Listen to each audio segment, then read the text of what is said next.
Hello बच्चों, आज हम लोग पढ़ने जा रहे हैं टैक्स। टैक्स मतलब कर।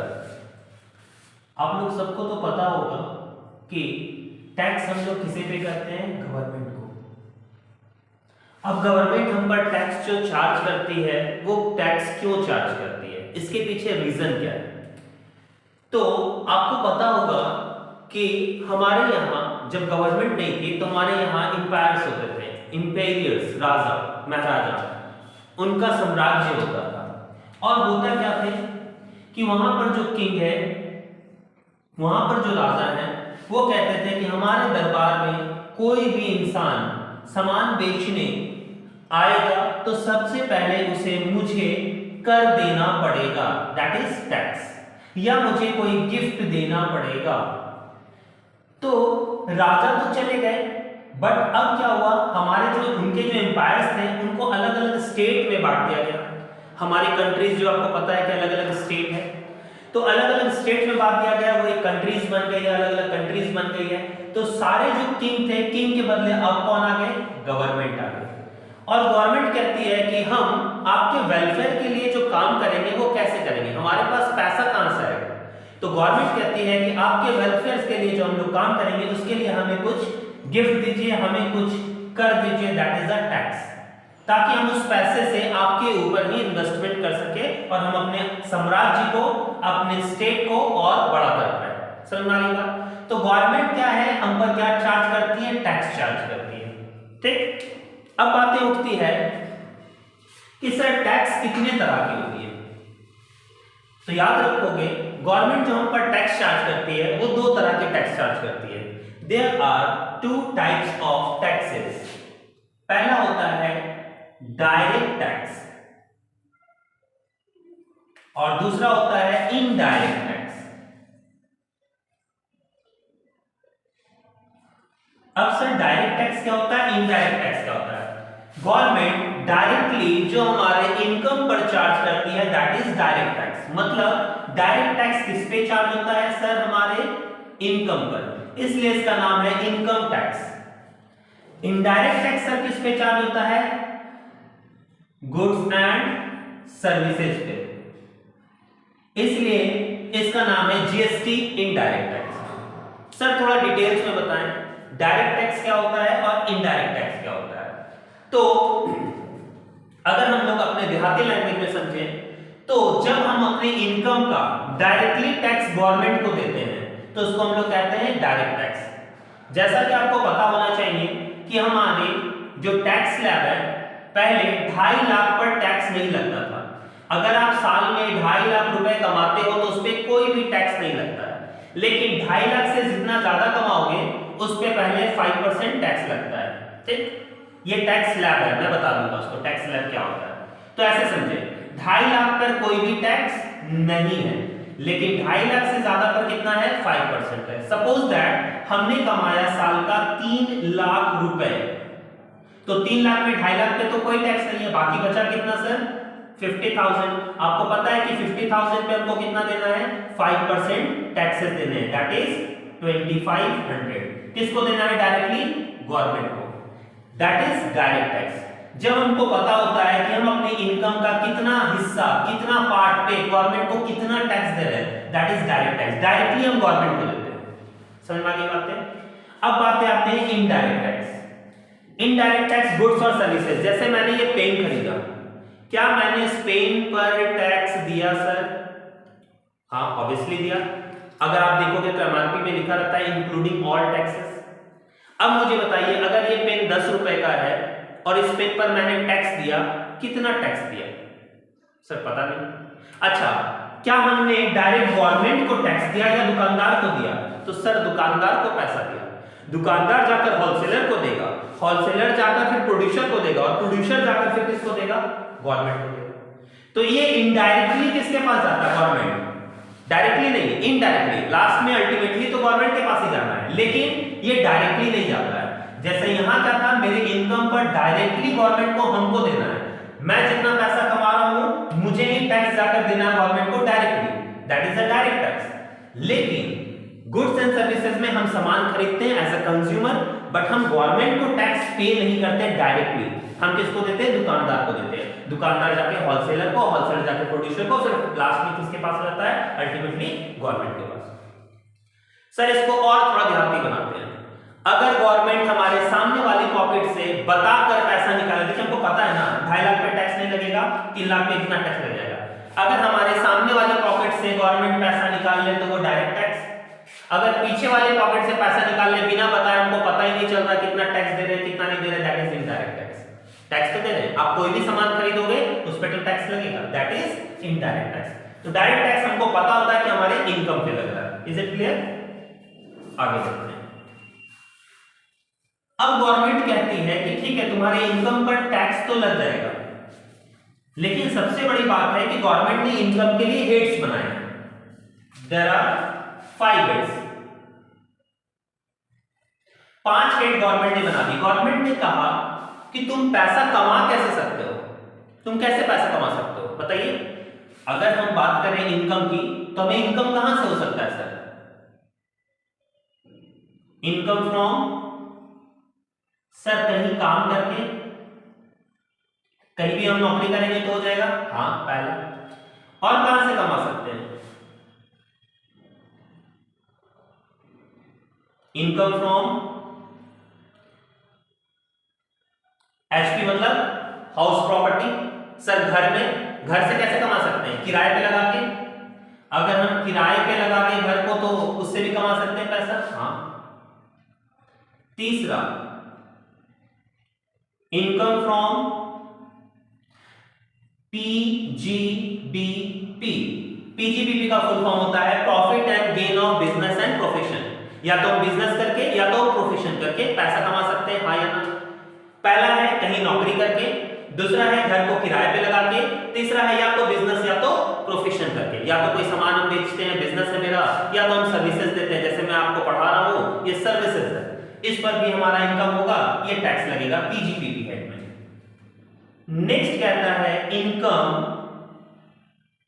From capital gain. गवर्नमेंट कहती है कि नेक्स्ट हेड है income from capital gain. Sir ये क्या है? याद रखोगे कैपिटल गेन में उन सारी चीजों को डाला गया है जब हम अपनी प्रॉपर्टीज को बेचकर पैसा कमाते हैं। अगर मेरे पास कोई एसेट्स है तो अगर हम उस एसेट्स को बेच दिए और उससे इनकम हुआ तो वो हमारा कैपिटल गेन में जाएगा। सर एग्जांपल सुनिए। मान लीजिए कि मेरे पास घर है, अगर मैं घर को किराए पे लगाता हूं तो वो किराए पे जो लगाता हूं वो कहां जाएगा? हाउस प्रॉपर्टी में। लेकिन अगर उस घर को मैं बेच दूं तो कहां जाएगा? कैपिटल गेन में। जैसे मैंने कोई घर खरीदा था 1 लाख रुपए में और उसको मैं 1,50,000 रुपए में बेच देता हूं तो मुझे प्रॉफिट कितने का हो गया? 50,000 का। तो ये कहां जाएगा? कैपिटल गेन में, क्योंकि ये तो सैलरी है नहीं सर, घर को किराए पे लगाए नहीं, मेरा बिजनेस प्रोफेशन घर बेचने का तो था ही नहीं, तो कहां जाएगा? कैपिटल गेन में। या एक ऐसे एग्जांपल समझ लेते हैं। मान लीजिए कि मैं पढ़ा रहा हूं आप लोगों को, मेरे पास बेंच है, चेयर्स हैं बहुत सारे, मैं चाहता हूं उसको बेचकर नई बेंच नई चेयर्स खरीदूं। अब मेरे पास जो थे 1 लाख के चेयर्स थे, मैंने उसको क्या किया? 1,20,000 रुपए में सोल्ड आउट कर दिया, तो मुझे कितने का प्रॉफिट हो गया? 20,000 का। इनकम हुआ ना? गवर्नमेंट कहती है इनकम हुआ ना? इनकम हुआ तो क्या दो? टैक्स दो। कहां दो? ये सैलरी तो है नहीं मेरी, घर तो किराए पे लगाएंगे। अच्छा मेरा बिजनेस प्रोफेशन बच्चों को पढ़ाना था, मेरा बिजनेस प्रोफेशन बेंच बेचना नहीं था, चेयर बेचना नहीं था, तो कहां डालो? कैपिटल गेन में। तो कोई भी एसेट्स, कोई भी प्रॉपर्टीज जब हम बेचते हैं और उससे हमको इनकम होता है वो कहां जाता है? कैपिटल गेन में जाता है। Is it clear? नेक्स्ट आते हैं and the last one, income from other sources. Other sources government कहती है इन चारों में जो नहीं आएगा वो किस में डालो? Other sources. मतलब गवर्नमेंट कहीं छोड़ेगी नहीं हमको, हर जगह से उसको टैक्स लेना है, बट अलग अलग हेड्स में डाल देती हो ताकि आपका जो टैक्स का लिमिट है, छूट है, वो कम ज्यादा हो। हर जगह का टैक्स का छूट जो है ना वो कम है, कहीं ज्यादा है, कहीं कुछ है, तो आपका हेड्स बनाएगा। ये 5 हेड्स है इनकम के लिए, क्योंकि गवर्नमेंट कहती है आप 5 जगह से पैसा कमा सकते हो। कहां से? या तो कहीं नौकरी करके, या तो घर को किराए पे लगा के, या तो कोई बिजनेस या प्रोफेशन करके, या तो कोई सामान को बेचकर, या इन चारों में से जो नहीं आएगा वो अदर सोर्स में। सर इन चारों को छोड़कर बचता क्या है? तो ध्यान से सुनिए, इन चारों को छोड़कर बचता क्या है? जैसे कि एक बार क्या हुआ ना, केबीसी का सीजन चल रहा था, मैं बच्चों को पढ़ा रहा था, उसमें से एक बच्चे ने मेरा केबीसी में, केबीसी जानते हो ना, केबीसी कौन बनेगा करोड़पति, मेरा नॉमिनेशन कर दिया और मैं नॉमिनेट हो गया। अब वहां से कॉल आया, अमिताभ बच्चन ने बुलाया मुझे और बोला कि आइए खेलते हैं कौन बनेगा करोड़पति। अब क्योंकि आप लोगों को पता है मैं झोला छाप टीचर कितना क्या पढ़ा पाऊंगा, कितना जानता हूँ, मेरे पास तो उतना नॉलेज था नहीं कि मैं जाकर अमिताभ बच्चन के सामने केबीसी में जीत पाऊं। तो मेरे बच्चों ने कहा कि सर आप नॉमिनेट तो हो गए, मरता क्या ना करता, चलिए चलते हैं और देखते हैं क्या होता है, थोड़ा बहुत पढ़ भी लेते हैं। अब बच्चों ने मुझे पढ़ाना स्टार्ट किया, बच्चे पढ़ाए मुझे, ट्रेंड किए केबीसी में जाने के लिए। अब मैं पढ़ कर गया केबीसी खेलने, अमिताभ बच्चन जी बोलते हैं देवी और सज्जनों चलो खेलते हैं कौन बनेगा करोड़पति। थोड़ा बहुत जैसे भी करके, क्योंकि आप लोग जानते हो मैं झोला छाप टीचर कितना पढ़ा पाऊंगा, कितना जानता हूं मैं, मेरे पास नॉलेज की कमी थी, फिर भी मैंने जैसे तैसे करके कितना जीत लिया, कम ही लेते 10 लाख रुपए, 10 लाख मैंने जीत लिया। अब बताइए मुझे ये 10 लाख रुपया मेरा क्या इनकम हुआ? हाँ या ना? हुआ ना? हाँ। गवर्नमेंट कहती है भैया इनकम हो गया, अब टैक्स दो उनको। तो सर टैक्स किस पे दें? क्या जो मुझे इनकम हुआ है वो मेरी सैलरी, मतलब अमिताभ बच्चन के पास मैं काम करता हूं? नहीं सर। अच्छा उनको मैंने घर किराए पे लगाया था? नहीं सर। ना मैंने सैलरी ली है, ना मैंने घर किराए पे लगाया। अच्छा क्या मेरा बिजनेस प्रोफेशन, मतलब यही सब खेलना मेरा बिजनेस प्रोफेशन था? नहीं, मेरा काम तो बच्चों को पढ़ाना, मैं लकीली चला गया, मेरा ना काम ये नहीं था सर। अच्छा मैंने कुछ बेचा क्या उनको? नहीं सर, कुछ नहीं बेचा। तो इन चारों में से कुछ नहीं हुआ लेकिन फिर भी इनकम हुआ, तो ये कहां जाएगा? Other sources. Is it clear? अच्छा और सर, और मैं जा रहा था, रास्ते में कुछ पैसे गिरे हुए मिल गए। अब पैसे गिरे हुए मिल गए, ये तो ब्लैक मनी हो गया। व्हाइट मनी बनाने के लिए क्या किया जाए? अनएक्सप्लेन इनकम बोल देते सर, हमको पता नहीं कहां से पैसा आ गया, अनएक्सप्लेन इनकम, टैक्स तो भर रहे ना, बस टैक्स का रखिए।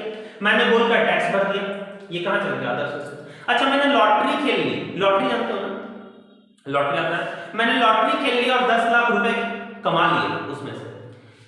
क्या वो मेरी सैलरी हुई? क्या मेरा घर किराए पे लगा? क्या मेरा बिजनेस प्रोफेशन, जुआ खेलना मेरा बिजनेस था? नहीं सर। क्या मैंने कुछ बेचा मैंने? नहीं सर। तो मेरा वो इनकम जो हुआ लॉटरी से वो कहां जाएगा?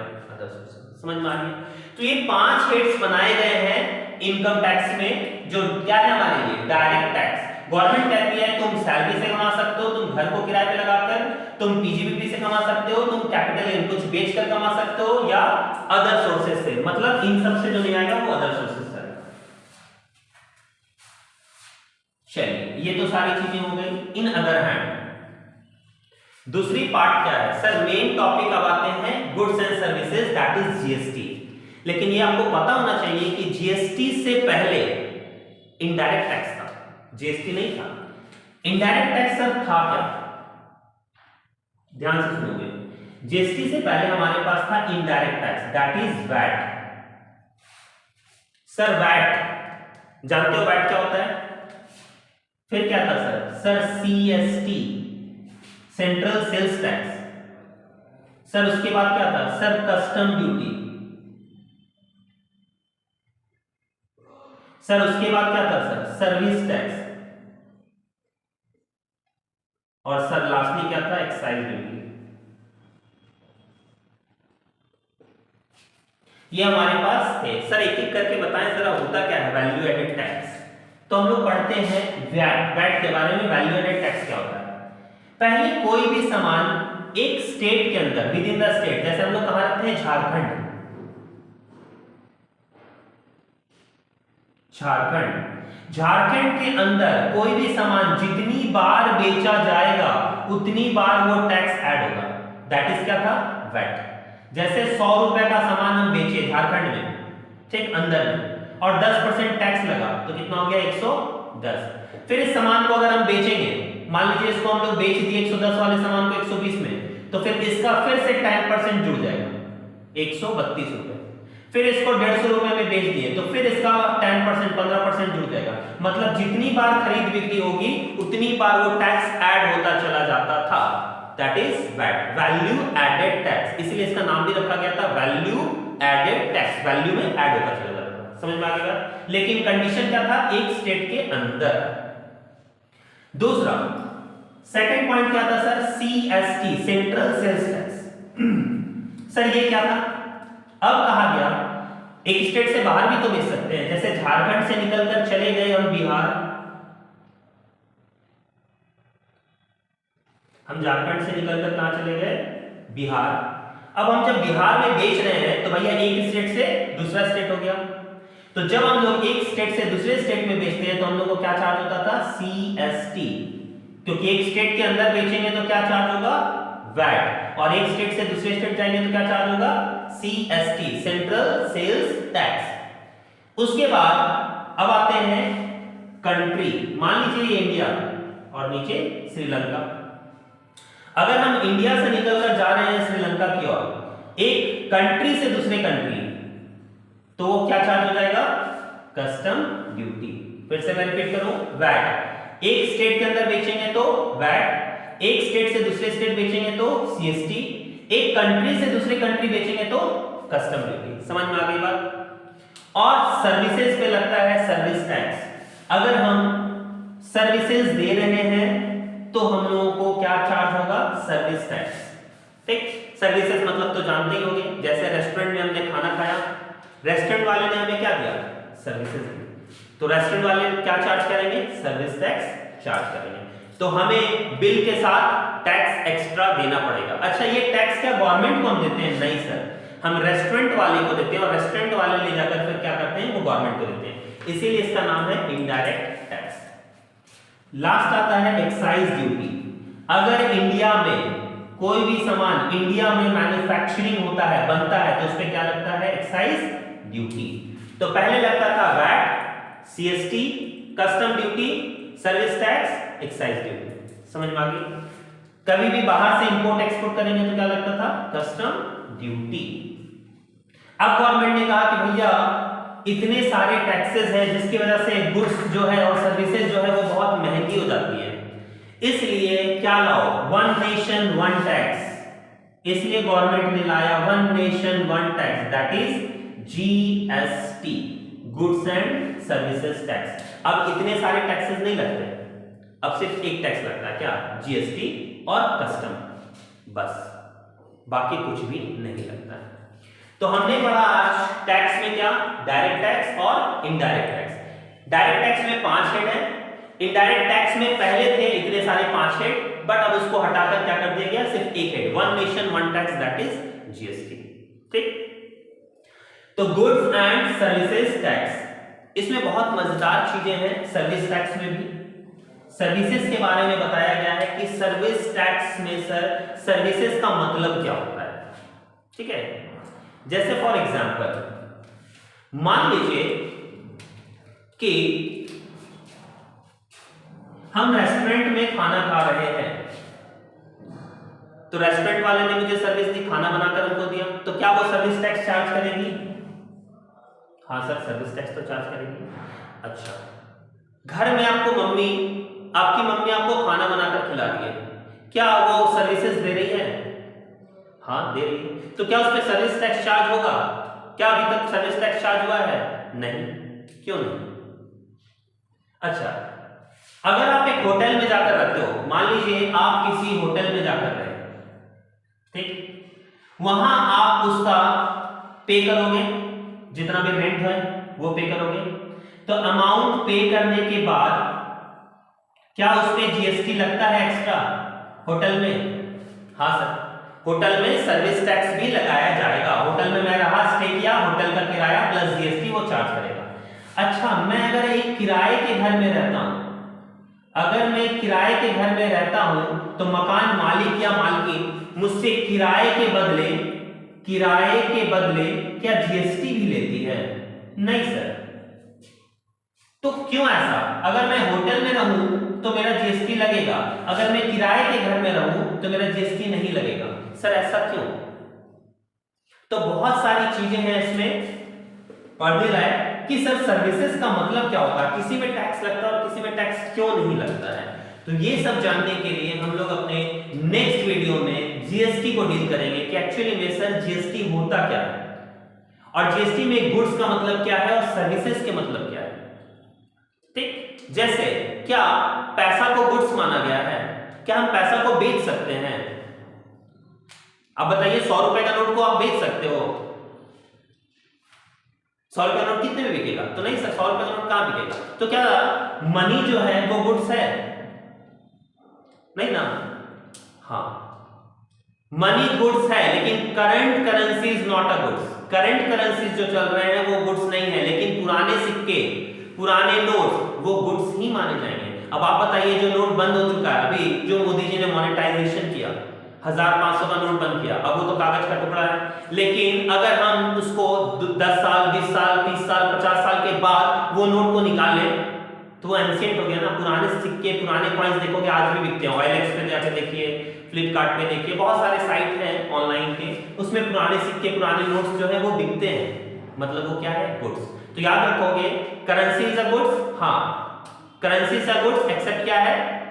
Current currency is not a goods. Current में जो चल रहा है वो गुड्स नहीं है, लेकिन एंशिएंट जो पुराने सिक्के हैं, पुराने नोट्स हैं, वो सारे हमारे गुड्स ही माने जाएंगे। तो यहां पर हमने पढ़ा डायरेक्ट टैक्स और इनडायरेक्ट टैक्स। अब हम लोगों का नेक्स्ट वीडियो रहेगा जीएसटी के ऊपर और बाकी डायरेक्ट टैक्स के ऊपर। तो आज के लिए हम लोग अपनी क्लास को यहीं समाप्त करते हैं। धन्यवाद, बाय।